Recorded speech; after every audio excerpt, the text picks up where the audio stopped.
Hello' everyone, মই ৰঞ্জনাই মোৰ পাকঘৰলৈ সকলোকে পুনৰবাৰ স্বাগতম জনাইছোঁ। আজি আপোনালোকৰ বাবে মই লৈ আহিছোঁ চিকেন বিৰিয়ানীৰ এটা ৰেচিপি। বিৰিয়ানী খাই বেয়া পোৱা লোক খুব কমেই ওলাব, নহয়নে? আৰু আজিকালি বহুতে বিৰিয়ানী ঘৰতে বনাই জুতি লৈ আহিছে। আৰু অৱশ্যে তাৰ মাজৰে বহুতৰে আকৌ বিৰিয়ানী ঘৰত বনাবলৈ অকণমান টান পায়, ভাবে যে প্ৰচেছটো অকণমান দীঘলীয়া হয়।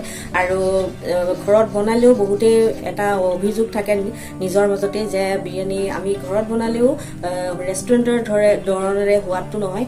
গতিকে মই আজি বিৰিয়ানীখিনি আপোনালোকক বনাওঁতে খুটি নাটি মাৰি এফালৰ পৰা সকলোখিনি কৈ যাবলৈ বুজাই যাবলৈ চেষ্টা কৰিছোঁ। গতিকে ৰেচিপিটো শেষলৈকে চাব, কাৰণ শেষলৈকে চাবলৈ কোৱাৰ কাৰণটো হ'ল ৰেচিপিটি বনাই যাওঁতে মোৰ মনলৈ যিখিনি প্ৰশ্ন আহে আপোনালোকক কৈ যাওঁ সেইখিনি লগে লগে। গতিকে ৰেচিপিটো শেষলৈকে চাব, আৰু শেষলৈকে চোৱাৰ পাছত যিসকলৰ মনত আশা আছিল তেওঁলোকেও বনাই খাব পাৰিব। আৰু মই বিতংকৈ বুজাই যাবলৈ চেষ্টা কৰিম। আৰু যদি কিবা তাৰ মাজতো থাকি যায় আপোনালোকে মোক কমেণ্ট কৰিব, মই সেইখিনি উত্তৰ দিবলৈ চেষ্টা কৰিম। তেতিয়াহ'লে বলক প্ৰণালীৰ ফালে আগবাঢ়ি যাওঁ। প্ৰথমে চিকেনখিনি ভালদৰে ধুই পানীখিনি সম্পূৰ্ণকৈ ধুনীয়াকৈ টুকি লৈ এনেদৰে কাট কৰি ল'ব লাগিব। আৰু এনেদৰে কাট কৰি ল'লে মেৰিনেট কৰাৰ সময়ত মছলাখিনি ভিতৰলৈকে সোমাব আৰু খাবলৈ ধুনীয়া লাগিব। আৰু এতিয়া কেৰাহীত তেল দি দিছোঁ, আৰু দুটা ডাঙৰ ডাঙৰ চাইজৰ মই পিঁয়াজ দীঘলে দীঘলে কাটি ৰঙচুৱা কৰি প্ৰথমেই পিঁয়াজখিনি ফ্ৰাই কৰি ল'ম। আৰু পিঁয়াজখিনি ৰঙচুৱা কৰিব লাগিব। আৰু এয়া ভাজি লৈছোঁ পিঁয়াজখিনি, আৰু মোৰ পিঁয়াজখিনি প্ৰায় ৰঙচুৱা হৈ গৈছে। আৰু ৰঙচুৱা হৈ গ'ল, এতিয়া পিঁয়াজখিনি উঠাই ল'ম এতিয়া। আৰু পিঁয়াজখিনি উঠাই লোৱাৰ পাছতেই মই এই পিঁয়াজখিনি মেৰিনেট কৰাৰ সময়ত চিকেনখিনি মেৰিনেট কৰিবলৈ এই পিঁয়াজো ব্যৱহাৰ কৰিম।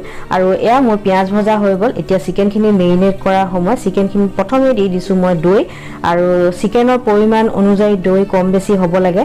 আৰু এতিয়া দৈ দি দিলোঁ, আৰু এতিয়া ইয়াত ধনিয়া, পুদিনা আৰু কেঁচা জলকীয়া দুটা আছিল, সেই দুটা কেঁচা জলকীয়া মিহিকৈ কাটি দিছোঁ, আৰু এই মিশ্ৰণখিনি দি দিলোঁ ইয়াত। তাৰপাছতে এতিয়া মই ইয়াত আদা নহৰু পেষ্ট দি দিছোঁ 1 চামুচ সম্পূৰ্ণকৈ। তাৰপাছত মই এতিয়া ইয়াত দি দিম নেমুৰ ৰস। নেমুৰ ৰস এই সৰু চামুচখনেৰে মোৰ ইয়াত 2 চামুচ হৈছে। এয়া 2 চামুচ নেমুৰ ৰস দি দিলোঁ। তাৰপাছতে এতিয়া ইয়াত দি দিছোঁ সেই ভাজি লোৱা পিঁয়াজখিনি, আধা ইয়াত দি দিছোঁ, আধা পিছত মই ব্যৱহাৰ কৰিম। আৰু আপোনালোকক দেখাই যাম, চাই থাকিব।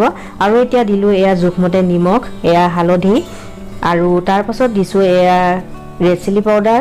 তাৰপাছত এয়া ৰেড চিলি পাউডাৰ 2 চামুচ দি দিছোঁ, চামুচখন যিহেতু সৰু। আৰু এয়া দি দিছোঁ কৰিয়েণ্ডাৰ পাউডাৰ, কিউমিন পাউডাৰ, তাৰপাছত এয়া গৰম মছলা পাউডাৰ দি দিছোঁ। আৰু এতিয়া খুব ধুনীয়াকৈ এইখিনি মিক্স কৰি ল'লোঁ। আৰু মিক্স কৰি লোৱাৰ পাছত এইখিনি ৰেষ্ট কৰিবলৈ থৈ দিব লাগিব, অতি কমেও আধা ঘণ্টামানৰ বাবে। এইখিনি এতিয়া থৈ দিছোঁ আধা ঘণ্টামানৰ বাবে। তাৰপাছত মই এতিয়া লৈছোঁ চাউল, যিহেতু বাচমতি ৰাইচ লাগিব বিৰিয়ানী বনাবলৈ, মই মোৰ জোখত লৈ লৈছোঁ। আৰু চাউলখিনি প্ৰথমে ভালকৈ ধুই ল'ব লাগিব, কিয়নো এতিয়া তিয়াই থোৱাৰ পাছত কোমল হোৱাৰ পাছত যদি আপুনি চাউলখিনি বেছিকৈ মোহাৰি থাকে তেতিয়া চাউলখিনি ভাঙি যাব, আৰু ভাঙি গ'লে ভাল নালাগিব। গতিকে আগতেই চাউলখিনি ধুনীয়াকৈ ধুই ল'ব। আৰু এইখিনি মই 20 মিনিটৰ বাবে থৈ দিছোঁ। আৰু 20 মিনিটৰ পাছত প্ৰথমে মই চাউলখিনি বইল কৰি ল'ম 90%। আৰু চাউলখিনি এতিয়া দি দিলোঁ, নিমখ অলপমান দি দিছোঁ, গোটা জিৰা আৰু ডালচেনি আৰু ইলাচি দি দিছোঁ 3টা, আৰু এনেকৈ জোখমতে, আৰু অলপ দিছোঁ তেল। এইখিনি এতিয়া ভালদৰে মিলাই দিছোঁ। মিলাই দিয়াৰ পাছত এইখিনি এতিয়া উতল আহিবলৈ আৰম্ভ কৰিছে, আৰু চাউলখিনি ফুলি উঠিছে, দেখিছেনে? আৰু এনেদৰে আপোনালোকে চেক কৰি চাব, চেক কৰি চালেই গম পাব। আৰু এতিয়া মোৰ সুবিধা অনুযায়ী মই চাউলখিনি উঠাই লৈছোঁ, যিহেতু মোৰ চাউলখিনি হৈ গ'ল। আৰু এতিয়া মই লৈছোঁ আধা কাপ গাখীৰ, 1 চামুচ গোলাপ জল, 1 চামুচ কেওৰা, আৰু তাতে মই দি দিম কেইডালমান কেশৰ। এইখিনি সহজলভ্য সেইবাবে মই দেখাইছোঁ। এনেই বিৰিয়ানীত আৰু বিভিন্ন ধৰণৰ ফ্লেভাৰ ব্যৱহাৰ কৰা হয়। ৰেষ্টুৰেণ্টত আপোনালোকে যিবোৰ বিৰিয়ানী খায় তাত আৰু বিভিন্ন ধৰণৰ ফ্লেভাৰ ইউজ কৰা হয়। আৰু এতিয়া মই যিখন কেৰাহীত মই পিঁয়াজ ভাজিছিলোঁ তাতে অলপ তেল আছিল, তাতে মই দি দিলোঁ ইলাচি আৰু ডালচেনি। এইখিনি সময়ত এই তেলৰ ঠাইত আপোনালোকে ঘিউ দিও ভাজিব পাৰে, কিন্তু মই দিয়া নাই। আৰু এতিয়া মেৰিনেট কৰি থোৱা চিকেনখিনি ইয়াত দি দিলোঁ, এইখিনি ভালদৰে মিক্স কৰি দিছোঁ। তাৰপাছত গেছৰ ফ্লেমটো ল' মিডিয়াম কৰি ঢাকনখন মাৰি এইখিনি মই প্ৰথমে 10 মিনিটমান সময় গাপতে ভাজি ল'ম। এয়া ঢাকনখন মাৰি দিছোঁ 10 মিনিটৰ বাবে।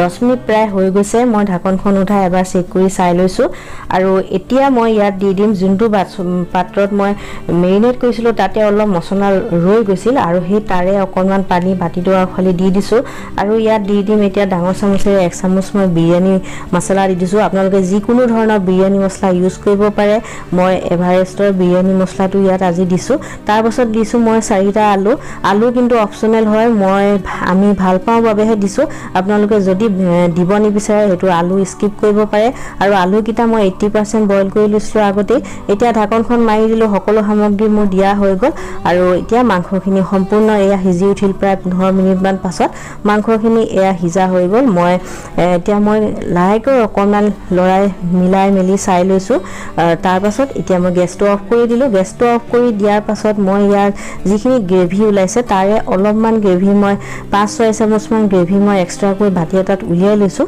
আৰু এতিয়া মই যিখিনি মই ৰাইচ বইল কৰি লৈছোঁ সেই ৰাইচখিনি এটা তৰপ ইয়াত দি দিম তাৰ পাছতে মই তাতে এই যে মিশ্ৰণটো উলিয়াই লৈছিলোঁ সেই মিশ্ৰণটো অলপ তাৰ ওপৰত দি দিছোঁ আৰু তাৰ পাছত দিলোঁ ভজা পিঁয়াজ তাৰ ওপৰত আৰু যিখিনি মোৰ ৰাইচ বইল কৰি লোৱা আছিল সেই ৰাইচখিনি দি তাৰ ওপৰত আকৌ পুনৰ ভজা পিঁয়াজৰ তৰপ এটা দি দিম আৰু তাৰ পাছত এতিয়া মই যোনটো গাখীৰৰ যোনটো মিশ্ৰণ ৰেডি কৰি লৈছিলোঁ গাখীৰ কেওৰা গোলাপ জল আৰু কেশৰ দি সেই মিশ্ৰণখিনি ওপৰত দি দিম এইখিনি সময়তে আপোনালোকে যদি ইচ্ছা কৰে 1 চামুচ ঘিউ দিব পাৰে কিন্তু মই আজি দিয়া নাই আৰু এতিয়া এখন এলুমিনিয়াম ফইল পেপাৰ দি দিলোঁ তাৰ ওপৰত ঢাকনাখন ধুনীয়াকৈ মাৰি দিছোঁ ঢাকনখন আৰু ধুনীয়াকৈ এনেদৰে কভাৰ কৰি দিছোঁ তাৰ পাছত এখন টাৱা মই 10 মিনিট গৰম কৰি লৈছিলোঁ হাই ফ্লেমত আৰু হাই ফ্লেমত গৰম কৰাৰ পাছত এই বিৰিয়ানীৰ যোনখন পেনখন তাত পাতি দিলোঁ আৰু 15 মিনিট এইদৰে লো ফ্লেমত দি থৈ দিম আৰু এতিয়া 15 মিনিট হৈ গ'ল গেছটো অফ কৰি 5 মিনিট এনেদৰে থৈ দিছোঁ গাপত আৰু এয়া 5 মিনিট পাছত এয়া বিৰিয়ানীখিনি মোৰ আজি জুতি ল'ব পৰা হৈ গ'ল আৰু এতিয়া বিৰিয়ানীখিনি উলিয়াই গৰমে আপোনালোকে সালাড ৰাইতা যেনেকৈ মন যায় যিহৰ লগত মন যায় জুতি ল'ব পাৰে খাবলৈ খুবেই সোৱাদ লগা হয় গতিকে ৰেচিপিটো আপোনালোকৰ সৈতে শ্বেয়াৰ কৰিলোঁ কেনেকুৱা পালে জনাব বুলি আশা কৰিলোঁ পুনৰ লগ পোৱাৰ আশাৰে আজিলৈ আহিছোঁ ধন্যবাদ।